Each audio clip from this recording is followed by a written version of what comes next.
કોઈ બ્રાહ્મણ હોય તો તે પોતાના બ્રાહ્મણની નાત માટે ભેગા થાય, સતવારા હોય તો તે સતવારાના સમાજ માટે ભેગા થાય, પટેલ હોય તો તે પટેલ માટે ભેગા થાય, લોહાણા હોય તો તે લોહાણાના સમાજ માટે ભેગા થાય.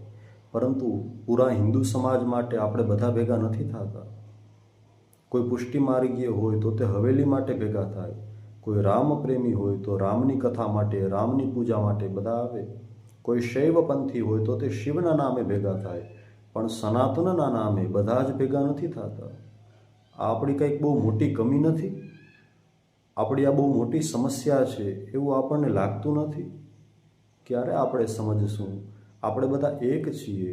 આપણે બધા ઠીક છે કે જ્ઞાતિનું ગર્વ હોવું જ જોઈએ, ગમે તે જ્ઞાતિના હોય, પરંતુ છેવટે આપણે હિન્દુ છીએ તો હિન્દુના નામે એક થવું જોઈએ. હું કોઈ પણ પંથને માનતો હોઉં, કોઈ પણ સંપ્રદાય મારી બહુ પ્રિય હોય, છેવટે સારું જ છે, પરંતુ અંતે તો સનાતન ધર્મ જ છે. સનાતન ધર્મના જ એ બધી ડાળીઓ છે. તો સનાતનના નામે આપણે એક થવું જોઈએ.